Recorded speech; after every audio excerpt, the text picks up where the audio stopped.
Good morning, everyone. The room is getting full. I see a lot of old names and new names, good friends of the house and new friends. Thank you all for joining us this morning. We'll just give the room a few more minutes to get full. It's filling up. Thank you very much, our colleagues, our friends from South Africa and Ghana that have joined us this morning. Thank you very much for joining today's session. We are very pleased and very honored to have you all in today's session. We have a very exciting session planned for you for 2 hours. I know it's a bit of a long period of stretch of time, but I assure you it's going to be worth your while. Thank you very much for joining from wherever you're joining around the world. My name is Godwin Agbokan, and I'm the head of the Competence Center for Energy and Environment at the Delegation of German Industry and Commerce in Nigeria. Thank you very much for joining today's session once again. Let's just give the room a few more minutes to get more full.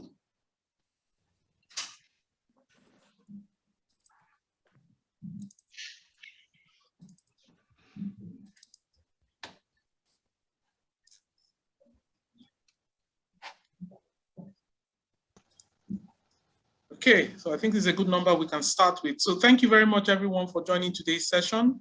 My name is Godwin Agbokan. I am the head of the Competence Center for Energy and Environment at the Delegation of German Industry and Commerce. Before we go into today's session, I would like to welcome you all for joining today's session. So to give some of the ground rules for today, please, our honored speakers and guests, I would like to request that you keep your mics on mute if you are not speaking. To our guests who are joining today's session, if you would like to ask a question, please use only the Q&A function on Zoom. Use the chat function to introduce yourself, to network, to meet people, that's fine. But if you would like to direct a question to any of the speakers, please only use the Q&A function in the chat box. That would be much appreciated. Thank you very much. At the end of today's session, we will be able to take all your questions. I would like to briefly introduce, the delegation and what we do.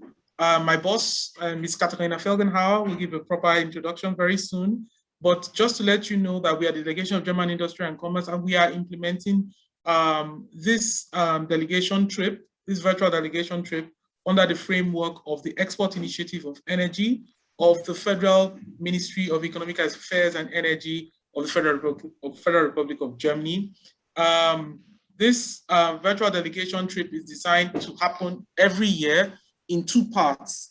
Now, the first part is a conference that we are having today, the virtual conference.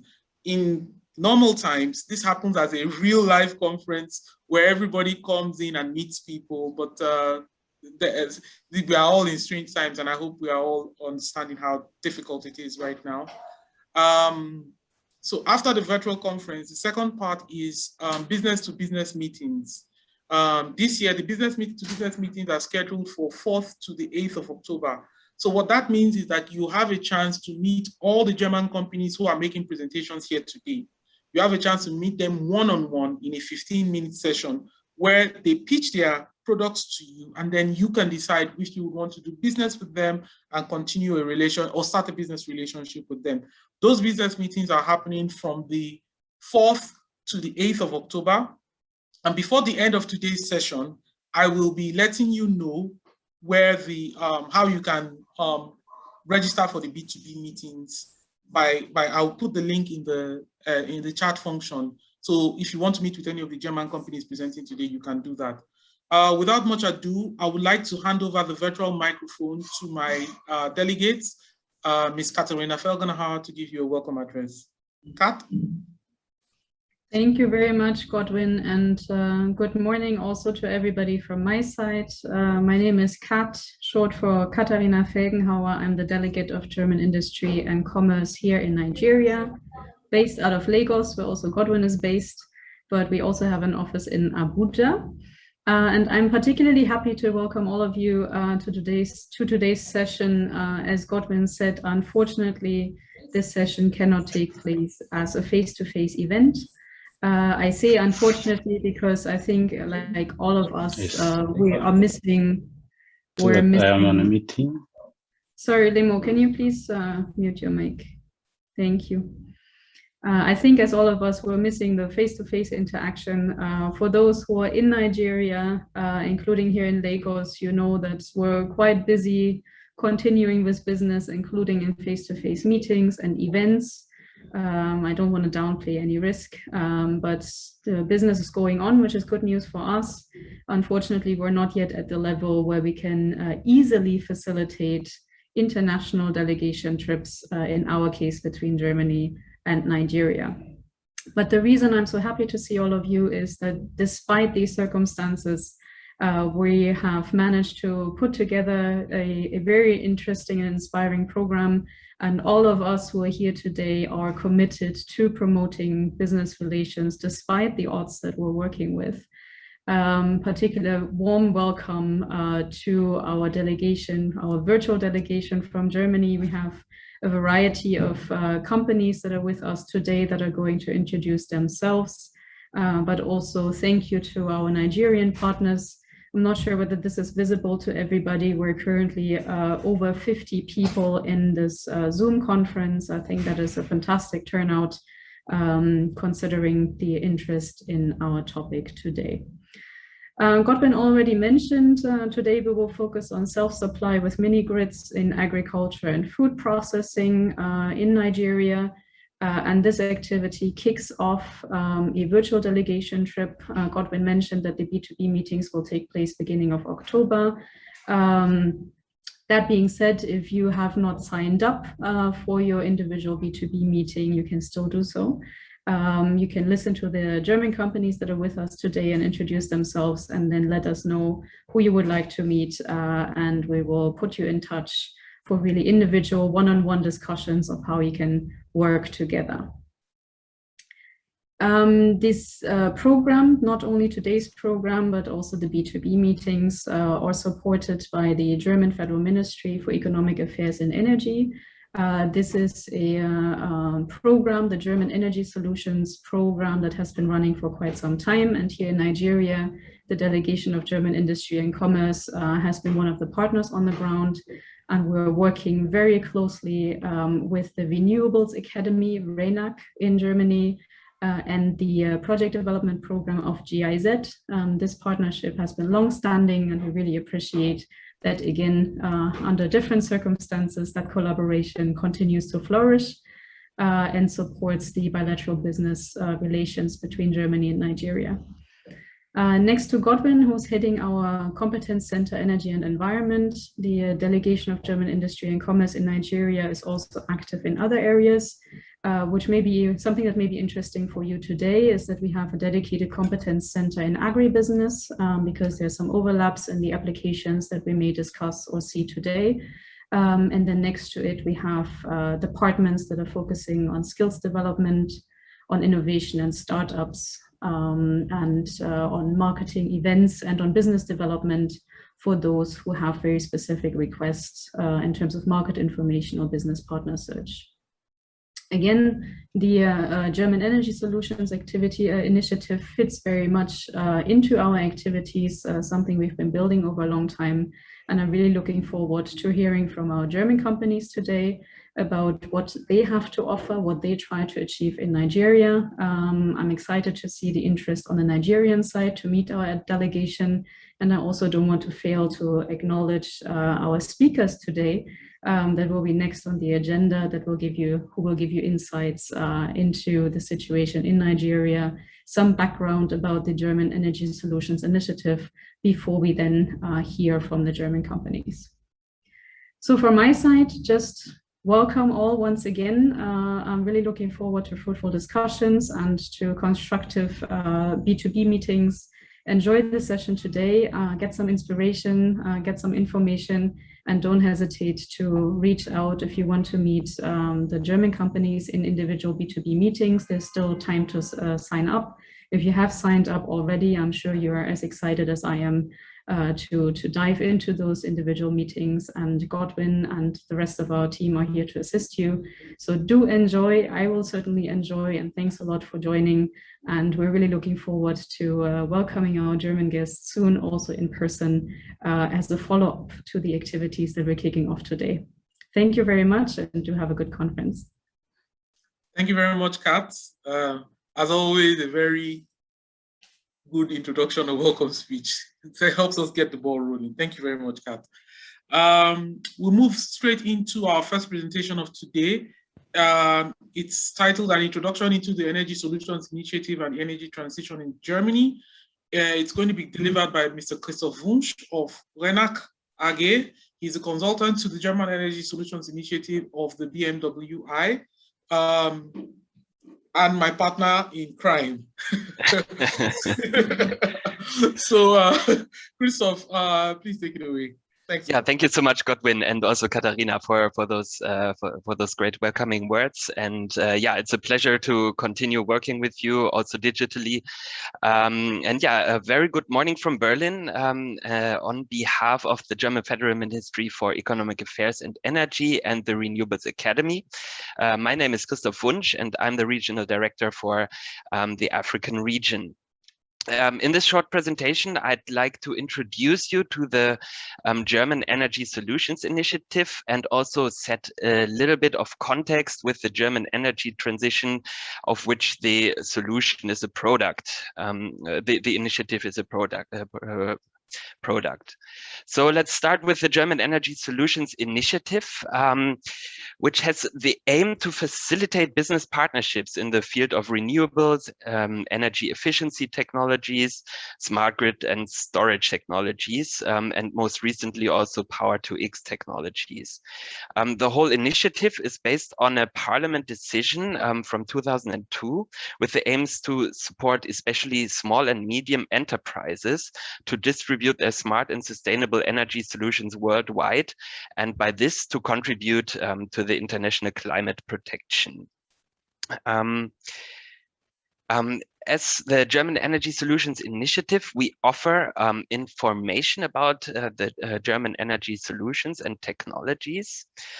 We offer networking and business opportunities with German companies, both in your country and Germany. And I'm sure that some of our listeners have already taken part in the one or other activity, as we had already 2 fact-finding missions in spring and summer this year. We support the exchange of knowledge, and also we showcase flagship projects around the world. In terms of networking and business opportunities, we have the AHK trade missions to your country, such as today. As the previous speakers have already mentioned, it's very unfortunate that we couldn't travel to Nigeria this time, where this conference would be in person and the B2B meetings would be in person as well. We miss those times and hope that next year we can come back to this business as usual. The same goes for foreign trade fairs, where the Energy Solutions Initiative comes with a German pavilion with a number of German exhibitors, offering some side events sponsored by the Federal Ministry for Economic Affairs and Energy. I've mentioned the fact-finding missions already, where within a week we take you to reference projects, to German companies, German technology providers to showcase their technologies and also provide some networking opportunities. Later on, my colleague Liam from GIZ will be talking a bit more about German training weeks, as one is coming up very shortly. Everything that I've said, you can find on our international website of germanenergysolutions.de/en, where you would find an online database of profiles and contact information of German technology providers. You would also find some information, some latest news about German renewable energy solutions. Of course, the upcoming events are listed on our website, as well as you can subscribe to the newsletter. But now let's set the stage with the German energy transition. Germany has like a 30-year experience with renewable energies when the first programs, the first government programs have started. And with the energy transition, Germany aims to create an environmentally sound, secure and affordable energy supply, which we call the energy policy triangle. So this transformation of Germany's energy supply system towards renewable energy sources is key to achieve effective environmental protection and bring long-term and achieve long-term climate goals. And at the same time, a high level of energy security and cost-effective solutions are crucial to ensuring that energy remains affordable and for Germany to remain a competitive industrial base in the long term. Again, here in this chart, you can see the energy policy triangle in the top, saying climate action, security of supply and competitiveness. And you have as supplemental policies, you have the nuclear phase out, which was decided in 2011 after the Fukushima's nuclear disaster, which means that Germany is phasing out all its nuclear power plants by end of next year. A more recent policy that was established is the coal phase out until 2038, meaning that all lignite and hard coal power plants should be phased out by 2038 at the latest. At the bottom here, you see the targets, first for the reduction in greenhouse gas emissions, which by 2050 should be reduced up to 95% compared to 1990 levels. In terms of renewable energy, Germany aims to have 60% of renewable energy in its gross final energy consumption. As you know, Germany, we do have winter, so we need heating a lot, which is really heavily reliant on fossil fuels still. So also this system should be changed to renewables, mostly by 2050. In terms of final electricity consumption, renewable energy should have a share of 80% now by 2045. At the same time, it's important to reduce your energy demand.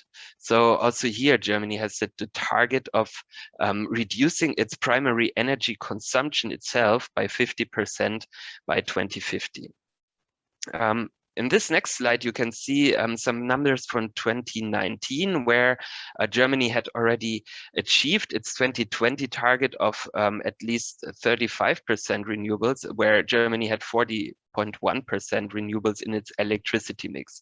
This number has already gone up to 46% in 2020 and is still gaining momentum. While you see the nuclear part being phased out. A lot of the renewable energy sources are wind, onshore and offshore. Then you have solar energy, bioenergy, and hydropower. This whole energy transition is possible because the energy transition enjoys wide support within the German population. In 2018, there was a survey where 90% of the German population responded that yes, they support the energy transition because it's a joint task to which everyone in society must contribute. You only have a small number of people who don't support the energy transition outright, and only 3% didn't know what to think about it.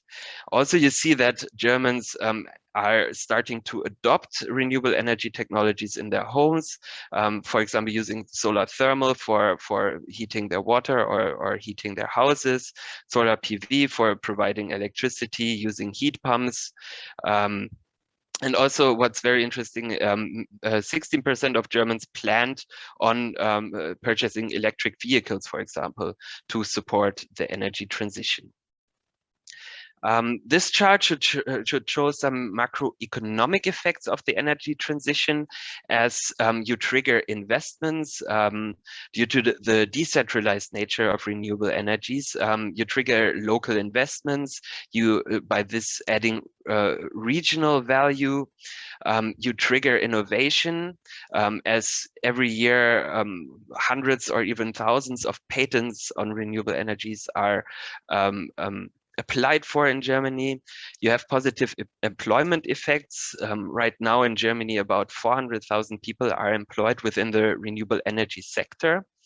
Of course, you reduce the need for energy imports like fossil fuels.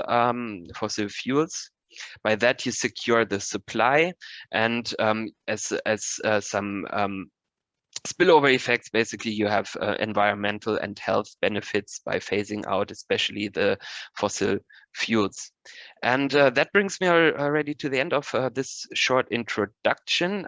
Here you find the contact info of the coordination office within the Ministry for Economic Affairs and Energy and myself. So in case you need any information, feel free to get in touch, and I'm sure the slides will be shared with you after this event. And with this, giving back to Godwin, I wish everyone very interesting conference, and yeah, thank you very much.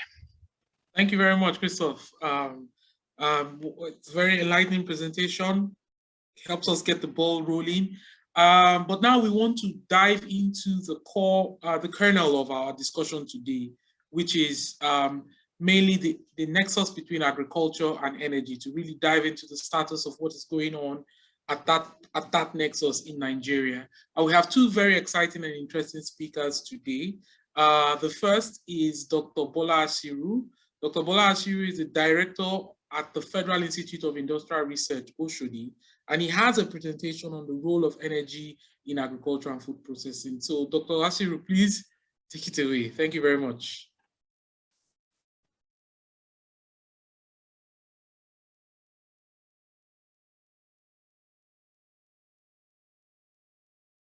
Dr. Asiru, if you are speaking, you're on mute, sir. Can you unmute your microphone?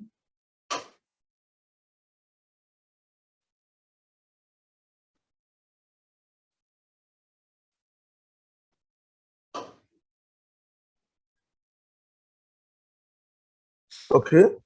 Yes, I can hear you now, sir. Yeah. So I'm talking on the role of energy in agricultural processing in this conference. Well, it's no part to us that Nigeria is the largest economy on the continent of Africa, with a population of about 200 million, which constitutes large markets in Africa. So, and over the last few years, the country has gradually developed its gross domestic GDP from negative growth to positive between 2016 and 2019. However, it fluctuates between 2019 and 2021 and was negative in 2020 due to what we all know, the COVID. One of the major challenges to industrial development in Nigeria is energy, and this results in paralyzing industry, especially the SMEs. You see the distribution of energy consumption in Nigeria and the sources. We have the largest is oil. Then we have the natural gas. Dr. Asiru, Yep. Sorry, sir. Please, can you come closer to your laptop? I think the microphone is not picking your audio very well. Hello? Hello. I'm hearing Yeah, you. this is better, sir. Is it better now? Okay. Yes, sir. So we see the distribution of energy. Now, energy status in Nigeria. Nigeria's failure to solve its power problem is almost as old as time. For over several years, Nigeria has generated electricity through thermal and hydropower, and 60% of this is useful to people, while millions of Nigeria is without access. However, the commercial and public service account for a quarter of this of the consumption of the electricity. You can see that means that a lot of households do not really have access in the rural area. How do we now reduce dependence on Nigerian electricity? The answer is renewable energy. Agricultural processing and energy. I will use a case study of a study conducted by me for GIA in 2016. The study revealed that underutilization of processing plants is part of the reason for the processing efficiency, slow processing efficiency, raw material, and energy input take the largest of the challenge. Then, of course, transportation of raw material and other goods. Majority of the processors are located in rural areas, so they depend mostly on diesel, gas, or solid fuel for energy. Meaning that most of them will be using the generators to generate electricity, which means that they don't have access to electrical grid electricity. This fuel there, I mean, most of them use a range of 30 kVA to 100 kVA generator, and the diesel fuel they use is between 200 liters and 400 liters for burners and generator, while solid fuel for subtle and magna that are large processors is between 1,000 kg to 4,000 kg. This implies large carbon footprint and high cost of running factories and low profit. Of course, extra cost on conversion of fuels, etc. So it's renewable energy. We have solar, wind, biomass, water, geothermal, and hybrid. Hybrid means combination of any of the source of energy that I've earlier mentioned.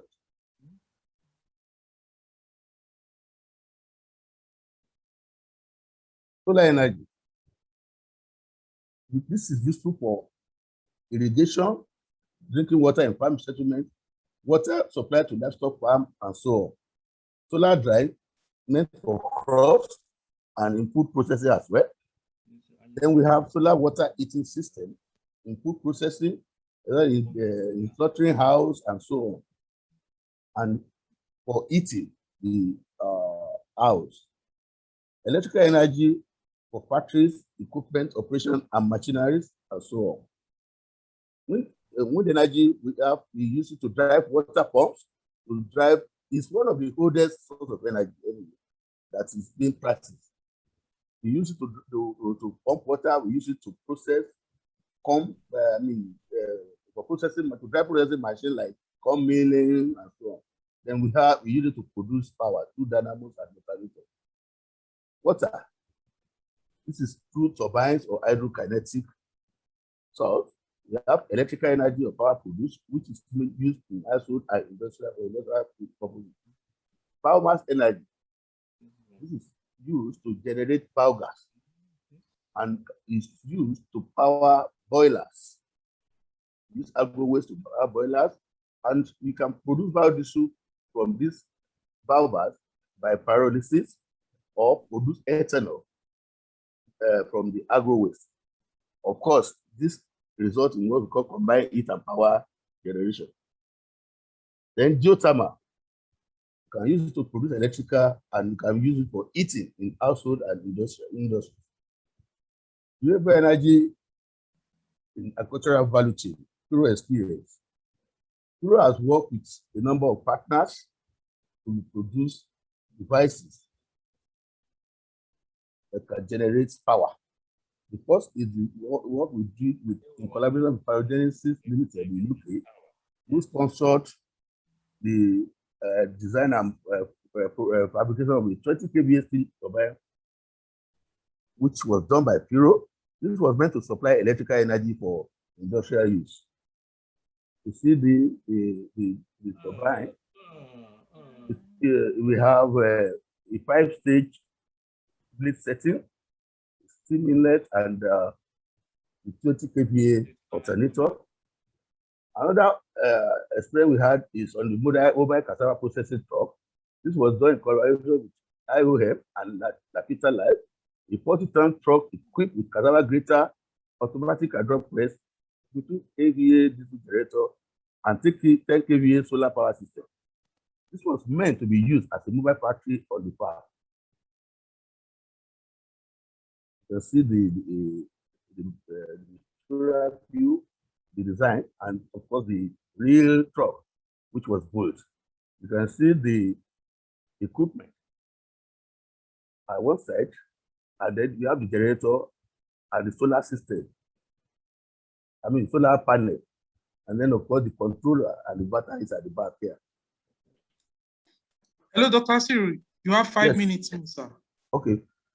We have another one with Rivet, and that one is where we work with them to design integrate the power steam generator with a novel steam power refining system using waste biomass. This was a project sponsored by UK Innovation Funding Scheme. Another one is gas plant that was designed and installed at Okoba for processing cow. About Firo, I will have to rush through Firo because I cannot present paper in the company without introducing my institute.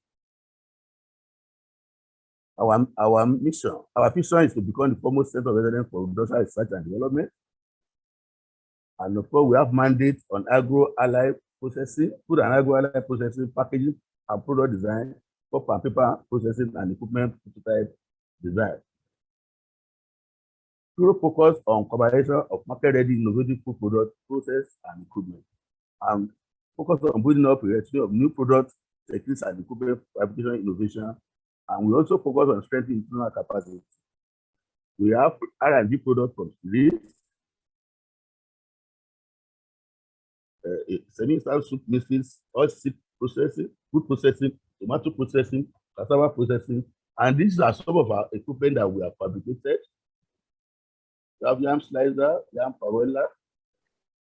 We have equipment for producing liquid cream. We have an automatic clarifier and host of others. I will just slide through them because of time. These are some of our products.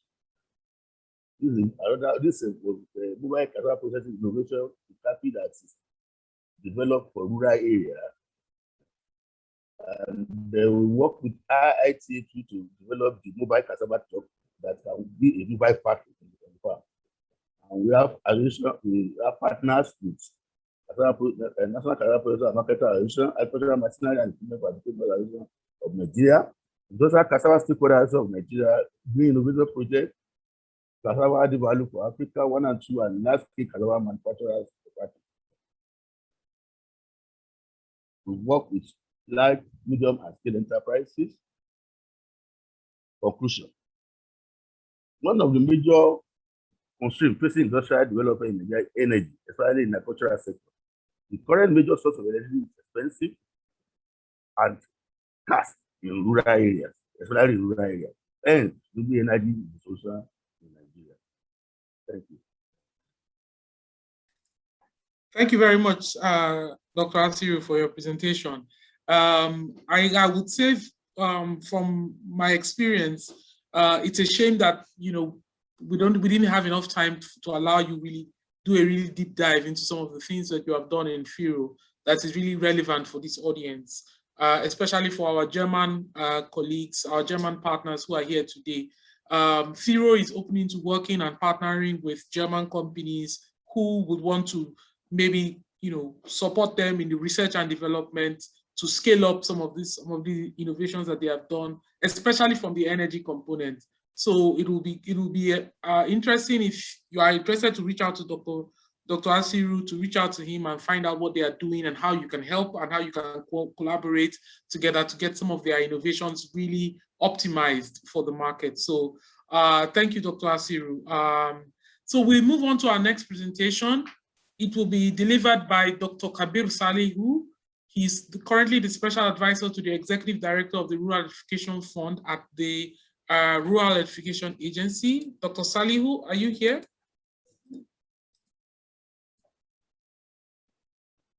Dr. Salihu.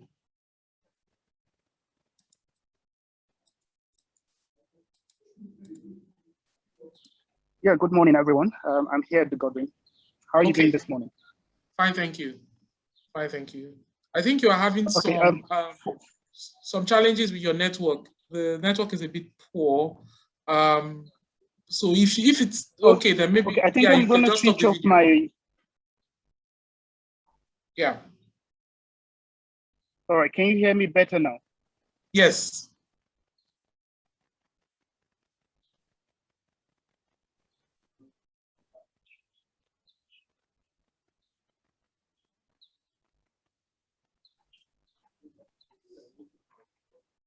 Hello, Dr. Saliu.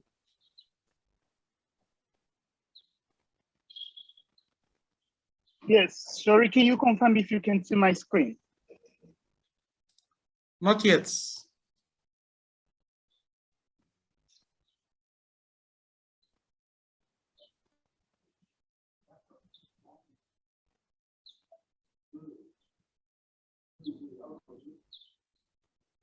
Okay, apologies for that.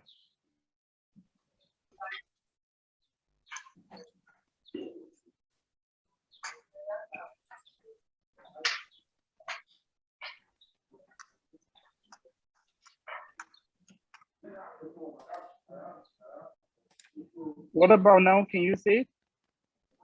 Not yet, sir.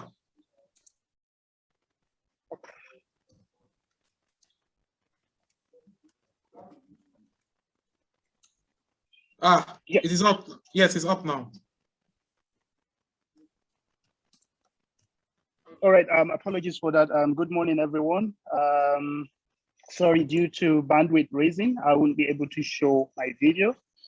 I've been asked to talk on the role of renewable energy in the Nigerian agriculture sector.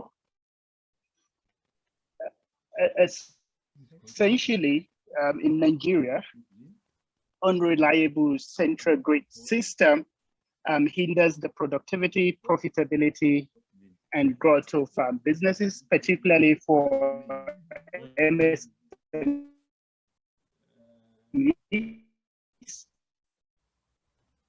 Our experience have shown that energy access is not to enable income growth and economic development. Indeed, many have failed to stimulate the local economy because electricity itself does not lead to greater economic activity.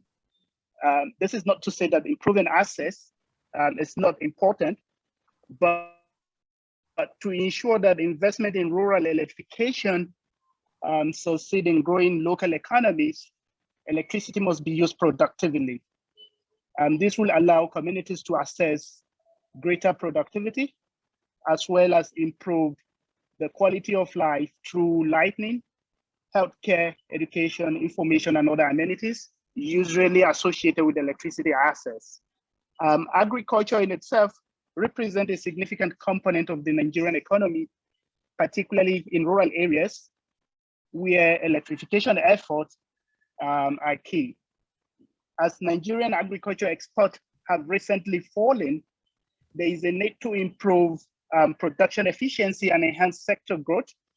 For that reason, the federal government of Nigeria and development partners are opening opportunities for agricultural advancement through projects like the World Bank and Fadama 2 project, the agro-processing productivity enhancement and livelihood improvement support projects.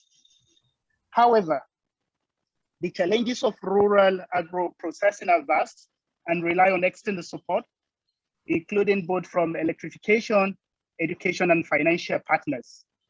For example, before now, no viable business model exists for introducing agricultural productivity use of electricity in rural areas. So in 2019, the rural electricity. Sorry, Alfred, please keep your mic. Thank you.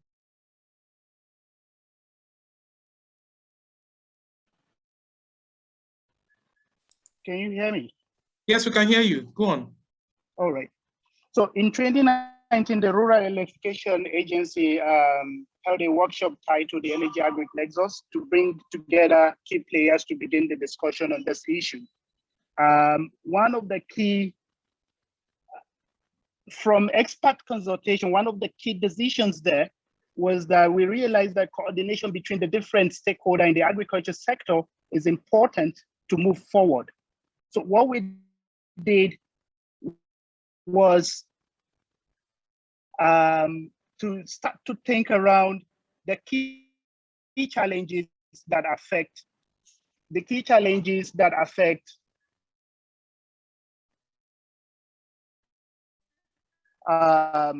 sector in rural and peri-urban centers.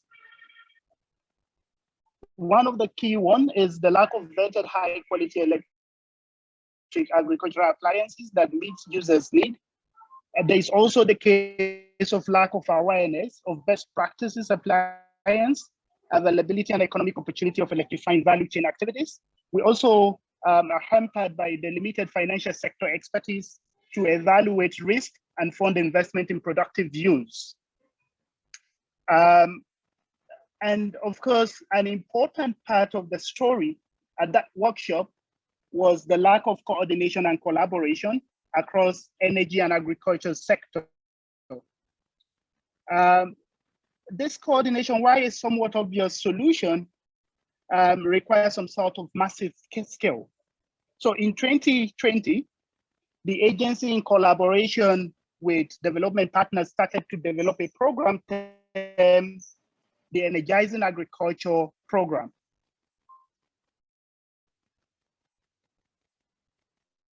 The Energizing Agriculture Program, government of Nigeria ministries, agencies and parastatals, as well as development partners, such as the World Bank, to discuss ways of aligning intervention in order for this project, for the various projects, to make the maximum impact in the rural communities. For instance, we believe that agricultural clusters and processing centers can be linked together with rural electrification effort to provide affordable, reliable electricity to power new machines, adding value to, and of course, reducing cost of rural agro-processing.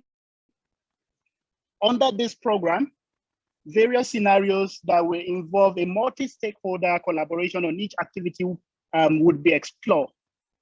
Such scenarios will center on processing hubs, outgrower schemes, testing efficient productive use equipment, and seeing how we can structure off-taker market. So we divided this program into three major components. On the first is the public sector leadership, which I said seek to align national decision maker and facilitate meaningful collaboration between electrification and agricultural development agency. The second component was seeking to provide capacity and knowledge gaps that private sector is not incentivized or able to fill, but which of course are necessary to develop an enabling ecosystem for scaling productive use. And the main objective of that particular component is to ensure that we equip would-be investors with the data, the knowledge, and the skills to develop productive use enterprises. And of course, the third one speaks to the heart of the story, which is the private sector innovation accelerator. Now, the private sector innovation accelerator seeks to address barriers to commercially viable agricultural electrification by creating an accelerator to facilitate and align demonstration deployment and testing at the local level. So the main objective is to see how we can initiate and entrench the deployment of private-led initiatives and build an evidence-based demonstrating the viability of use cases and business models. Now, what we are planning to do under the component one is to see how we can establish an executive council on agriculture and electrification and collaborate and build cross-sectoral buy-in to the silo energy and agricultural development, identifying the key opportunities for productive use in all our existing programs and all projects. And of course, we're also speaking to development partner on funding and implementing the project pipeline. So far what we have identified is how we can bring leaders in the energy, agriculture, and other key sector. For example, speaking to our supervising ministry, the Federal Ministry of Power, the Rural Electrification Agency as the key implementing partner, as well as bringing in the Ministry of Water Resources for irrigation activities. And of course, in terms of those to champion this activity would be the Ministry of Finance, Budget, and National Planning.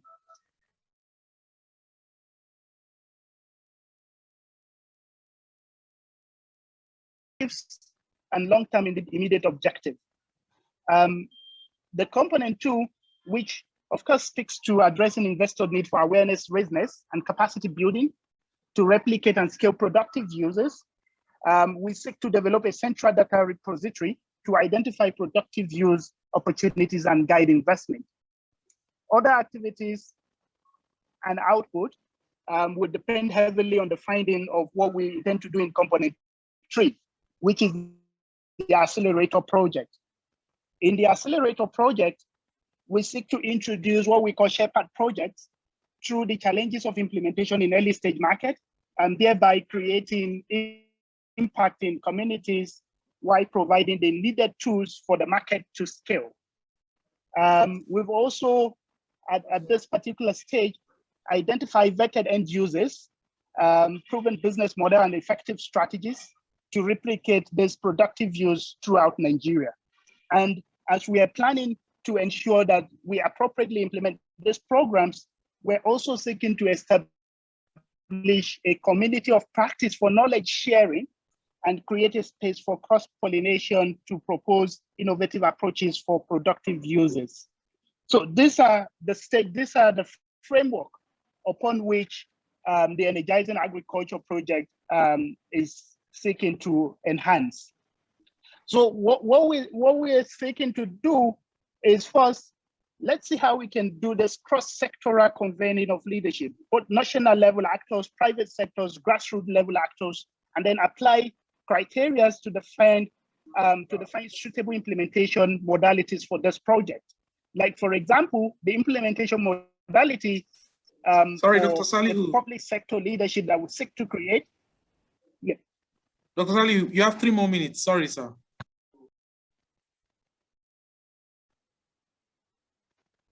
Okay.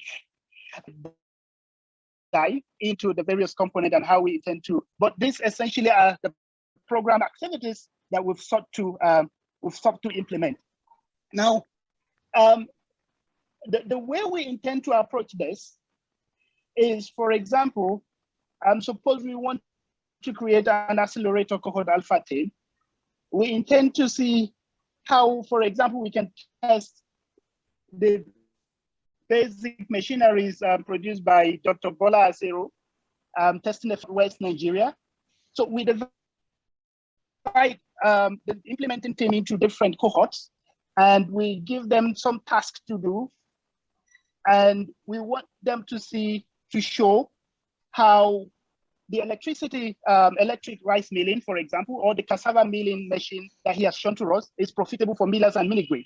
And the key insight we seek to answer in that instance will be, do existing rice mill work in the mini-grid context, and what needs to be changed? So these are the key analysis that we sought to achieve in that. Let me quickly tell you a bit about the rural niche under section 88 to 92 of the Electric Power Sector Reform Act. And it started operation in 2006, and it's headquartered in Abuja. The agency has 6 zonal offices in Lokoja, Bauchi, Jigawa, Oshobo, and Enugu across the 6 geopolitical zones. And the main mandate of the agency is to provide access to electricity to unserved and underserved communities across Nigeria. So the agency is therefore responsible for implementing the federal government of Nigeria commitment to aggressive rural electrification. And the vision of the agency is to achieve universal access to affordable and sustainable electricity, thus improving not only the quality of life and economic opportunity for unserved and underserved Nigerians, but also providing access to those communities. The way our priorities and strategy is focusing on unserved and underserved communities through a public-private partnership opportunity. And we are open to discussing with stakeholders and development partners on possible areas of collaboration with them. Thank you very much, Godwin. I guess the slide will be shared with you so that you can have a deep dive into the different program components. Thank you. Thank you very much, Dr. Salihu. It was a very interesting, and hopefully when the Energizing Agriculture Program is fully launched and is fully implemented, there is a lot of opportunities that it presents for not only the German partners here, but for the Nigerian partners as well. I see a lot of partners, attendees who are owners of farms and farm owners and into the main agribusiness business in Nigeria. So thank you very much. I'm sure you'll get a lot of people who will contact you and who want to see what you are doing in the future. So thank you again for your presentation. Now we are going to Germany, all right? We spent a lot of time in Nigeria, but now we are moving to Germany. And before we go to Germany, I would like to tell everyone that not only will the slides be shared, not only will the video recording be shared as well, but you will get the opportunity to meet with the German companies in individual B2B meetings. I'm saying this again for our participants who are joining late. You have an opportunity to meet with the German companies who will present later on today. I will share the link for their presentation for you to register to meet with them just before their presentation. But now we move into a presentation by Mr. Tim Kuhlmann. Mr. Kuhlmann is the project lead within the Energy Efficiency Systems Department of the Fraunhofer Institute for Manufacturing Engineering and Automation, IPA. He'll be giving a presentation on increased efficiency of electrical energy in agriculture and food industry through smart mini grids. Now, this is a very, very juicy presentation, and I hope some of our mini grid operators who are here today will take something from this. So, Mr. Kuhlmann. So, thank you very much for your brief, warm invitation and introduction.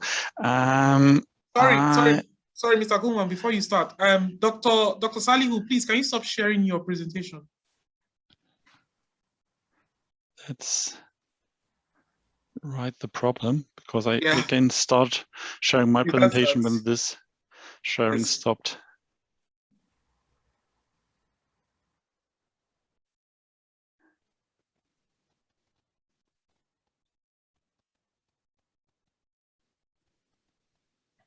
Yes, I think you have the floor now. Yes, thank you very much. So you should now see my presentation, right? Yes, we see your presentation. Thank you. So hello, everybody. My name is Tim Kuhlmann, and as you said, I'm working at the Fraunhofer IPA in Stuttgart, and there I'm developing or work on developing DC smart grids.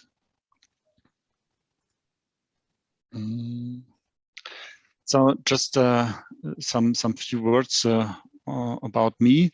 I work for Fraunhofer since about 20 years, and I started with manufacturing planning and developed myself towards energy efficiency and manufacturing.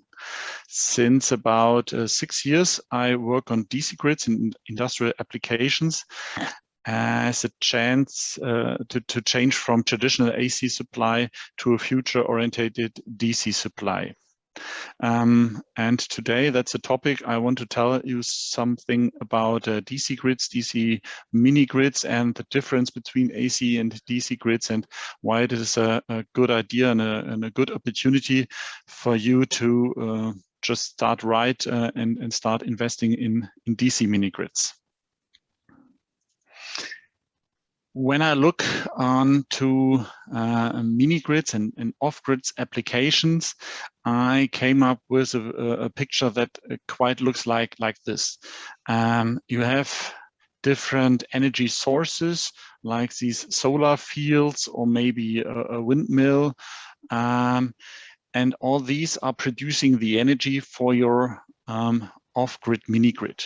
So what are on the other side the consumers? The consumers may be households, maybe companies, factories, small factories, or maybe agriculture plants which need water, and you just supply the water pumps with your mini grid. So these mini grids may have a power from 10 kilowatts up to maybe 1 megawatt. And these mini grids can be scalable. You can think about first maybe starting with a mini grid like this. And then if you want to add, for example, a production plant or maybe a windmill or another field, you can scale it and add another mini grid and connect these mini grids to each other. You usually do that with an energy hub, and in this energy hub you have a battery storage, and this energy hub also allows you to change the voltage and the power to the different customers or power needs. So maybe when you look at this energy hub, there will be maybe a variable high power needs on the factory, but a lower power need in the night. The households maybe have low power needs, but there are a lot of households, and they need it maybe more in the night than in the day. And this agriculture maybe just needs cyclic power in a mid-level during daytime. So these are different needs that you have to try to satisfy with your mini grids. And on the other side, you have energy production, maybe with a peak power at midday, maybe a wind mill that is volatile, and all that you have to bring together. So how can do that? You actually can do that with an AC mini grid or DC mini grid. And because of the short time, let me point out some very interesting differences. First of all, the AC mini grid needs inverters from transforming the DC voltage from PV system, batteries, or wind turbines. All these energy sources are DC based. So when you want to establish an AC mini grid, you have to you need inverters to transform this. These inverters are more cost intensive, and they have an energy loss, so they are not so efficient. In a DC mini grid, you can have efficient transformation from one DC voltage to another DC voltage as you need it.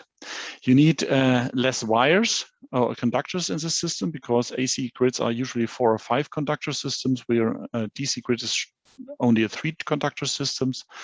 The consumers are usually DC consumers, and so it is even more easy to control a DC mini grid with voltage loop curves than an AC grid, because in the AC grid you have to control a voltage and frequency at the same time. When we look on voltage levels, there are different voltage levels you have to take into account. Actually, households which need low power and usually are operated by non-experts have a lower voltage level, maybe 12 volts up to 60 volts, because this is a quite safe voltage level. And it allows you to apply energy to USB devices like mobile phones, laptops. You can do lighting, and you even can do some ventilation with this. If you need more power, then you have to need a higher voltage. So on the other side, for commercials usage, maybe if you look here for greenhouses, like pumps, ventilations, lightnings, or in a kind of industrial sections where you have mills, you need higher voltages from up to maybe 300 volts plus minus. So it's 600 volts up to 700 volts, 800 volts, about that level, where you can provide higher power. This is actually no safety problems, because these kind of grids are only operated by experts. So your mini grid has to provide both voltage levels, low voltage levels for households, for example, and a higher voltage level for commercial applications. To control this, you have basically 3 different possibilities. First, an uncode operation, then you provide a DC voltage, and no control will take place. This will have its problems when your grid is growing, and if you have loads and consumers that are not so constant. So usually you take a DC loop controls, where you control the voltage dependence on the current and the power loads you have on the grid for the consumers. So if there's an increased load, then the voltage will get a little bit lower, and all the participants, all the sources know that there's a kind of lack of energy, and they will provide additional energy. So with this, you can build up a robust, reliable, and scalable grid. And you have even the possibility of optimization during the operation if you change these droop curves. The other one would be a central voltage control. This needs a lot of calculation power and is limited to small mini grids. And you need a communication to every source. And actually, you have to find out what load is on the grid. So there's needs to be a lot of communication, and there you have actually the problem that maybe the stability of the communication is directly related to the stability of your energy system. So actually what we are doing right now is we are focusing on DC droop control. I have a short animation that will show you kind of how it works. If you have the PV system, will bring up some some energy, and this is quite as much as the load needs. Then you're kind of in the middle section. When the PV system brings up more energy than the load needs, then the energy will be stored in the battery system, and the voltage will rise. So every participant in the grid knows, okay, there's more than enough energy. Maybe additional loads can be switched on, like solar pumps for water. The third thing is that their load is higher than what the PV system can provide. Then the battery will provide additional energy. This voltage will lower, and loads that are not so critical and prioritized can be switched off, so the energy system can be stabilized. So let me show some applications. When you look into the literature, hi Tim. Yeah. You have 3 minutes. Okay, no problem. You have different applications, and these are applications I think you need in agriculture and food industry. For example, you have heating, cooling, and mechanical work. There are AC technologies, but there are also already DC technologies that are DC internal, like DC motors or variable speed drives for higher power. Because DC motors usually end at a power level of 4 kilowatts, and for higher power, you will take variable speed drives because of economical issues. So you see that there's already possible to get some DC technology for every application you have. On this table, you see what you can save, because you can save, first of all, if you use DC technology instead of AC technology. And the second is that you save energy because of avoiding AC-DC conversion stages. So you are able to save about a third of energy by just using DC technologies, and an additional 13% because of the transition system using not an AC transmission than a DC transmission. What else? You should try to get a voltage that is as high as possible. For example, this shows the cable losses on a 12-volt DC systems related to 48 volt DC systems. And you see when you take a 100-meter distance that the 12-volt systems had about 8% energy loss, while the 48 voltage systems only has about 0.5% power losses. So you should try to raise the voltage if it's possible, especially if the distance is getting longer and longer. And the last actually slide shows an example of a smart grid or a mini grid of rural voltage electrifications. And there it was applied that there are different kind of nanogrids are connected to a mini grid. Each mini grid is supplying energy. to the households, but also to the other nanogrids. Water pumps are connected there. Different battery technologies with acid and lithium batteries are connected to the grid. And this is easily scaling by adding additional nanogrids. Also, loads can be automatically switched on and off if energy is maybe short, or if you have more and more energy, then you can switch them on and off. So to finalize my short presentation, I will end with a conclusion. Smart DC mini-grids work in households, also in agriculture and industrial applications with different power needs, and they can supply energy prioritized to on suitable voltage levels. Renewable energy sources are based on DC, and so it's easily scalable to link them with DC grids. Group controls can prioritize energy sources, loads, and realize a robust and reliable grid, also an off-site grid, and a DC grid saves energy by more efficient transmission and applications and less conversion losses. So let me thank you for your attention, and I saw that there's a possibility to ask questions in the Q&A, and I will be glad to answer them, or maybe it's possible to get in a B2B meeting, as Godwin mentioned, in a few days. So thank you very much. Thank you very much, Tim.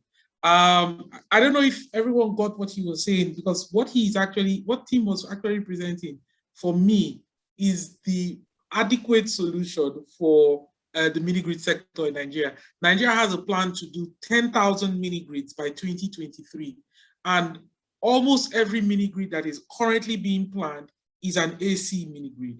And AC mini-grids currently have some issues related to capacity utilization, but this sort of scalable approach where you can do a mini-grid by going from smaller, and not investing in this huge capital grid compliant equipment for distribution, so you don't have those long distribution cables and the rest of them. This could be an approach, minus the fact that the DC grids are already more efficient than the AC grid. This could be an approach to get more people in the rural areas connected to electricity and getting their agricultural processing also connected to electricity. So Tim, I want to make a pitch here and to any development partner that is listening. The delegation of German Industry and Commerce in Nigeria is willing to work with the Rural Electrification Agency and Fraunhofer Institute IPA to find a very good location in Nigeria where we can do a pilot DC mini grid. So if there's anybody here that is listening that this pitch can work, I can send you a proposal in minutes. So thank you very much, Tim. So thank you. I was looking forward actually building a DC mini grid in Nigeria. So if there's any possibility, just call me and we can get into contact. Yes. Yes, I will do that. Thank you very much, Tim. So we move very quickly to our next presentation by Liam. Liam Gerding is the country manager for Nigeria of the project development program of GIZ, my former employers. And he's also my partner in crime in this German Energy Solutions Initiative here in Nigeria. So Liam, I don't know, okay, you already shared your presentation. Thank you. Yes, thank you very much. Good day, everybody. Good morning to those who are in Nigeria. Thank you very much for giving me the opportunity to present today what we do as the project development program. And I just want to make sure that, sometimes we use the abbreviation PDP, but there's no political affiliation meant with that. So I'll try to stick to the German abbreviation called PEP. It is part of the German Energy Solutions Initiative, and we support German small and medium-sized enterprises of the renewable energy sector to access emerging markets. Overall, the structure can sometimes, I think, be a bit complicated for outsiders to understand, but you should see us as working together. So we work together with the AHK in events such as this today. Our main sponsor is the Federal Ministry of Economic Affairs and Energy. We have a PEP team in Berlin, or in Germany, you should say, and then we also have colleagues in the countries. So actually in Nigeria, we have 2 colleagues in Abuja and 1 colleague actually working from Lagos. Overall, the target countries, I think, quite a lot. I don't want to list all of them, just maybe to mention those that are in the region. It is next to Nigeria, Ghana, Cote d'Ivoire, Mali, Senegal, and yeah, I think that would be sufficient for now, but we also operate in other markets in Sub-Saharan Africa and also Southeast Asia. And I think what all of these markets, I mean, they're very different in their nature and the way they're structured, but I think one thing that they all have in common is that they have relatively high electricity prices. So there is a good business case for solar energy. Overall, you could say you can pillar kind of the services that PEP delivers into 3 main categories. So there's the project development, which is actually the focus of our work, and it is accompanied by the business development and the market development. And I will go a little bit more into detail about what we actually mean behind these terms. So at the project development, we really try to identify commercially viable and scalable projects, because the general idea is that, okay, if this project is in itself commercially viable, it also has the potential to be replicated many times. We do so by evaluating the economic, political, and technical risk of projects. And then after we have kind of pre-developed these projects, we hand them over to German SMEs who can implement them by themselves. And the focus on this current phase of PDP or PEP is really on the power supply for the C&I segment. And of course, there's also a big potential in the agricultural sector or the fruit processing segment to it. In the business development, we do work or we provide market information on target countries. So we commission studies in looking at different sectors. We also commission studies on the regulatory framework of implementing embedded generation projects. We also, of course, accompany AHK business trips, and we support delegation trips to Germany, overall supporting the brand made in Germany. With regards to the market development, we do on-site training weeks. So here the German SMEs have the potential to participate as a trainer, but they're also a great opportunity to exchange with project developers in the countries on how to develop bankable C&I projects. We also give advice on the political frameworks. So of course, one question that is always raises a lot of concerns, or is a big political debate, you could say, is the selling of the excess power. So if you have an agricultural plant that sometimes or potentially can be quite seasonable, and so what you do if you have a solar plant with the excess power during seasons of low demand, can you actually sell it back to the disco, or is this not allowed? We also support the cooperation with associations, and we participate in conference formats and trade fairs. But let me go a little bit deeper what I mean with project development. And I think here I just want to briefly lay out what actually do we do with companies or industries in the countries such as Nigeria. So first of all, if you want to install solar, you need to understand what is the energy demand and how much are you actually paying for your demand. So we see quite often in Nigeria that there is a certain percentage of the energy coming from the grid, but due to outages in the grid, there's also some portion coming from gensets. And both of them have different costs associated to them. And of course, you would also need to model how are these costs changing in the future. So will there be a price increase on the grid tariff, for example, in the future, or would you not see this coming? Then in the next step, we try to answer the question, so what system is actually best suited for the off-takers? So is it a system only with PV, or could it also be a system maybe with a battery? What are the financing terms? So what is the cost of capital for the off-takers if they go to a local bank, or if they find other means to attract the investment? Then there's always, of course, the question, okay, what is the size that is best suitable for the location of the project? So is it, with a lot of factories in Lagos, of course, space is always an issue. So most of them are kind of roof mounted. But if you go to the agricultural setting, it could also be an option that you see. Sorry, Liam. Yes. You have 5 minutes. Sorry. Yes, I'm trying to keep to this timeline. Thank you. What is the space requirements? Could it be that you also install on the ground? Then, of course, regulatory requirements are always an issue. But in Nigeria, the regulation in that sense is quite good or supporting, because you can only, or you don't need a license for a captive power project below 1 megawatt. Then, of course, we also look into the investment model. So what is the business case? Actually, how are the cash flows looking? We do support with the bankability assessment and the implications for the off-takers on tax, depreciation, and accounting rules. Because, of course, next to the environmental benefit, the question is always how big is the economic advantage for the off-taker given the investment volume. And then, in the final step, we pass this project on to actually partners that are also here in this event that can actually implement these projects. And we do advise on access to finance and also regulatory questions. So here again, some of the questions that are, of course, always very important for off-takers that, don't have the core business in energy. So what is the ideal system size? What fits on my roof? What should the price be? How can we tender if we want to tender? What's, the economic terms, payback times, IRR?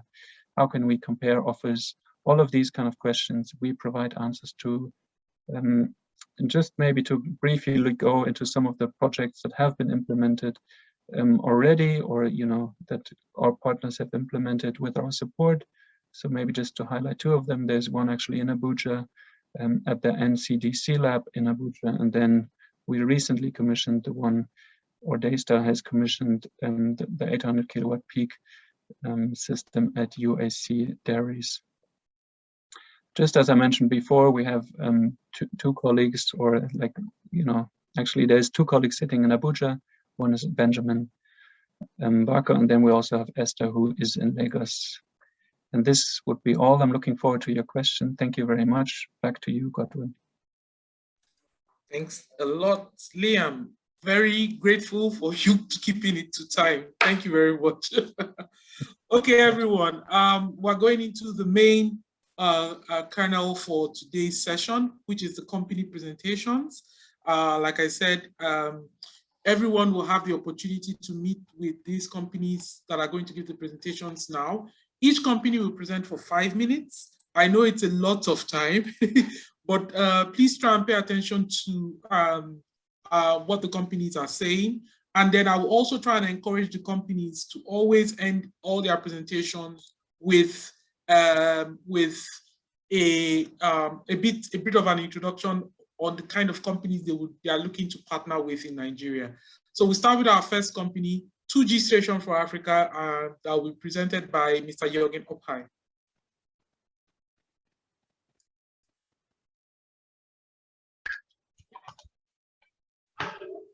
A wonderful good morning. I hope you can hear me.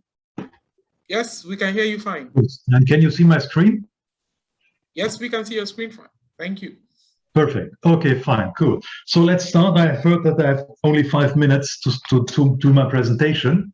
Let me just now try to go into the deepest part here.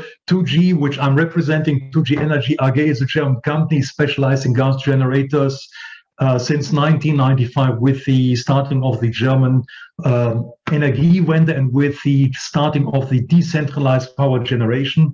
We are doing gas generators for natural gas, biogas, landfill gas. We've got a couple of commercially used hydrogen generators operating in Europe and in Arabia. And we are the largest independent manufacturer of gas generator solutions in Europe. We are doing a very deep engineering. We are solution providers, because a gas generator is much more than just a genset block. We've done over 6,500 installations worldwide. More than 70% of them operate embedded today. More than 1,000 operate as hybrid. From the 6,500 plants, about 3,500 plants operate in the agro and in the food industry business, which is the target of our discussions of today. The global coverage of 2G, as you can see, I've been setting up 2G Africa in 2014. From here, we are operating West Africa, East Africa, North Africa.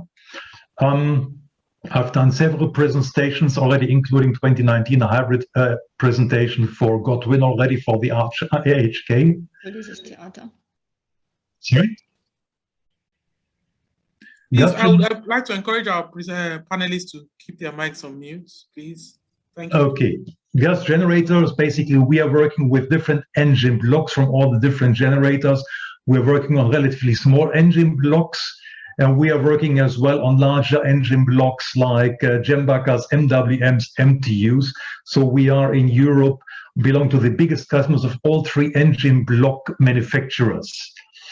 The idea of gas generators is basically that if you look to all the components of a car which normally you buy, this part basically is only the engine block which comes into the front of the car. So you can imagine that for a good working gas generator solution, there are much more components to be looked at than just an engine block.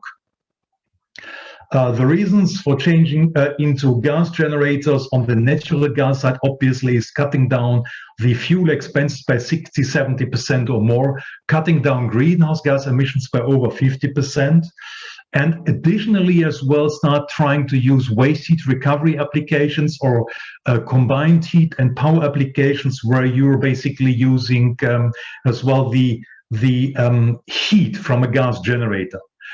We talk about electrical efficiency, but when we talk about food and agro business, we mainly talk as not only about electrical utilization, we talk as well about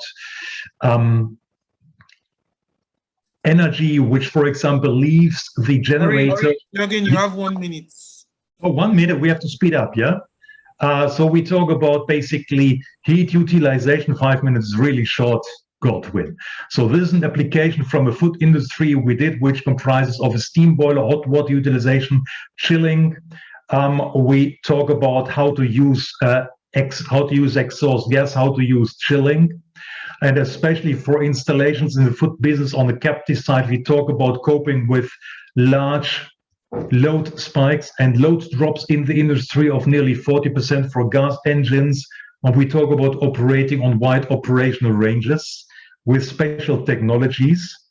In Nigeria, like in all our other countries where we operate or after sales through local companies, which are basically providing any kind of after sales, including the option to outsource the technical responsibility for our equipment for up to 10 years, which is basically equivalent to a 10-year warranty on the gas generator side. So I've been trying, Godwin, to be extremely quick today. Thank you very much. I sincerely appreciate it. I know, and you know how hard it is for me to do that. I know, I do. Thank you very much, Jürgen. So the kinds of companies that Jürgen would want to meet will be mainly end users and agro processors, right? Yes, I would be definitely interested in speaking to customers who have a use in agribusiness, in food industry for applications like steam, like hot water, like heating, like chilling, which can as well provide the energy demands to basically being able to access some kind of gas supply through either pipe gas, CNG, or LNG. Okay, excellent. Thank you very much, Jürgen. Just sharing my presentation with you, so there are my contact details on there as well. Okay, thank you very much, Jürgen. Thank you very much. Our next presenter is Max from Ecofy, Max Managel. Okay, yeah, okay. Thank you, Max. Take it away. You have 5 minutes. No, now you should hear me.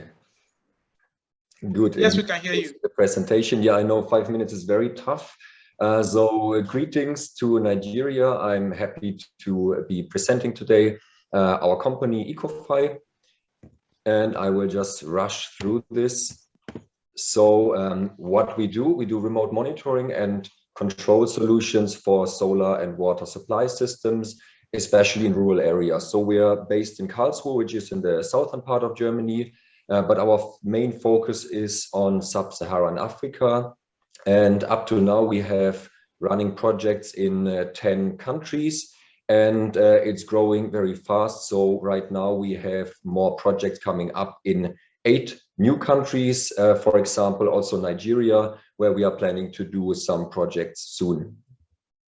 So I was asked to stop the animation, so maybe a little bit more difficult, but I hope you can see my mouse. So we have special hardware, so we have different boxes designed which fit for solar and water supply systems, so from very simple up to complex applications. So we can directly read most of the inverters that are already in place, but also additionally can include sensors, which we've tailored to fit for agricultural, water and solar use. So with this, it makes it possible to monitor and control also complex applications. And all this data is then being transferred centrally to our cloud, where we can visualize the data, where you can also remote control your systems. And on the IT side, we can then again include additional data, like from existing platforms or weather data and so on. And then once the data is there, you can have fleet management of also more systems. We can issue alarms in case there are any faults. We can have individual reports and check the systems on the general performance. So what is the benefit of our monitoring system? So it's a holistic monitoring, which means we don't only monitor the input side, but also focus on the application side. The setup is very easy. Also making it more holistic means we have hardware and IT solutions combined. They are very robust, the hardware, because they are made for rural areas. We can monitor also complex systems, and we are completely independent from any manufacturer. So what does this mean in the agricultural context? In general, we do mini grid monitoring, but also, as I said, we focus on the application side. So what we also do is, for example, monitoring and control of irrigation systems, where we also check for the weather, the whole water distribution system, the soil, and so on. And in food processing, also we have cold room storage monitoring in our portfolio. So especially for the agricultural context, there are a lot of possibilities with our monitoring. So just to give you a very short example on what we're doing, right now we are developing a monitoring and control solution for an agri-PV system, which is for shaded crops, so-called climate computer. We are doing this for a company in the Netherlands. So on the monitoring part, we are reading the inverter data, but also weather data. We're checking the soil, the whole water distribution. And on the control, our system is controlling all the irrigation patterns, depending on the crop, but also depending on the data that we've measured from the sensors. Then in agri-PV, since you have the agricultural land and also the PV, you always want to optimize the whole system. So our system also controls the tilt of the modules and the retractable screens, which are there for the shading. And on the IT side, we're also integrating weather data to have the control algorithms even more sophisticated. So yeah, what are we looking for? We're looking in general for developers, operators of solar and water supply systems, not only, but in this case, in the agricultural context, that require a turnkey monitoring and control solution. And also we are interested in partnering up with companies that would like to work with us in distributing our systems.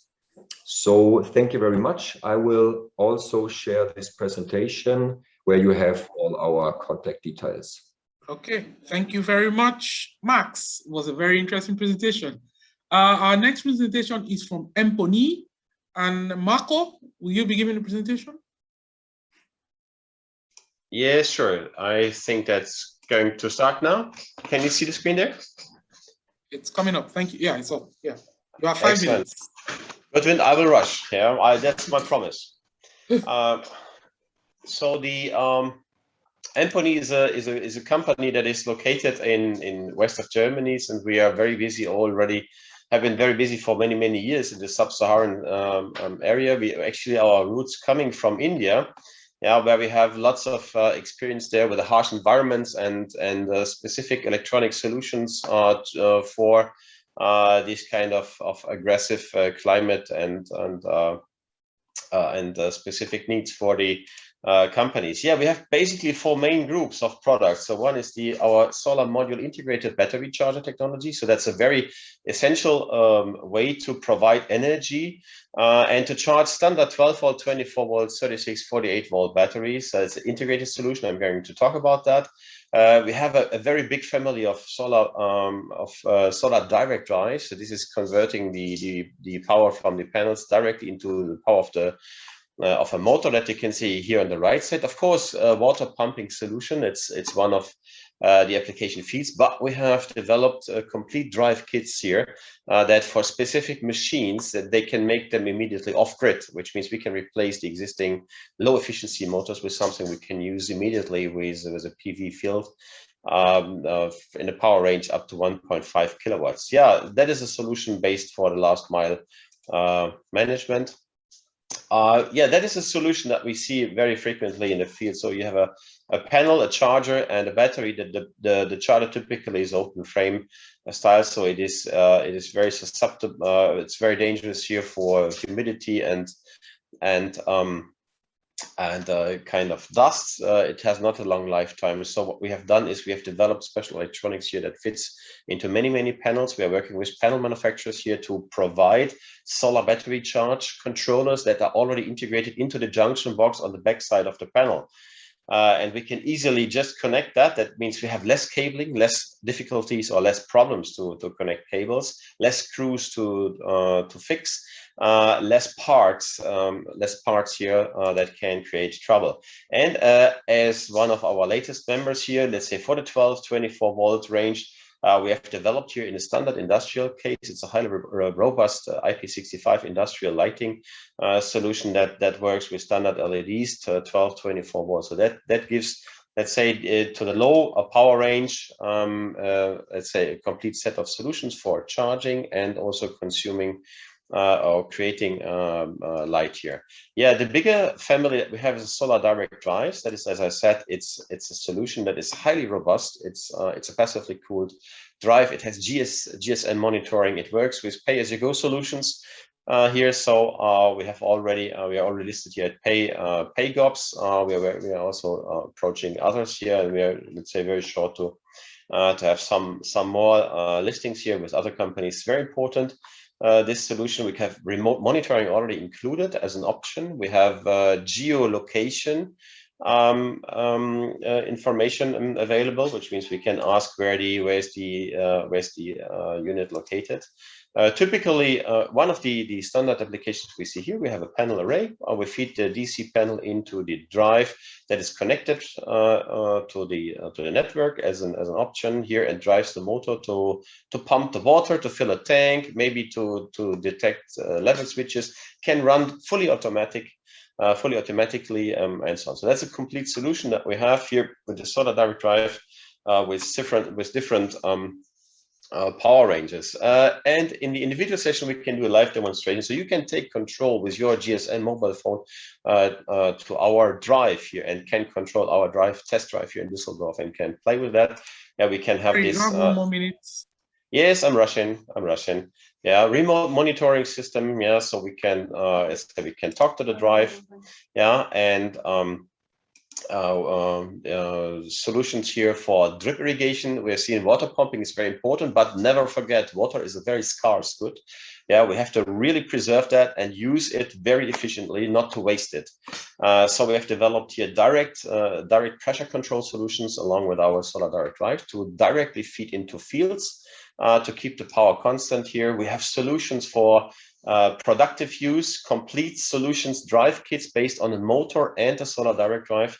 Here for ventilations, for oil press, like it is shown here. That's our last member. This unit here is a special unit. It controls the preheating process of the oil press and also the pressing process. So it's a fully automatic control of, let's say, one source of energy, this small array, panel array, yeah, to provide it. This creates local businesses. It's very important, I think, for Africa that the farmers have a chance to sell their processed goods rather than only the raw goods. That gives another, that brings them another return on investment and so on.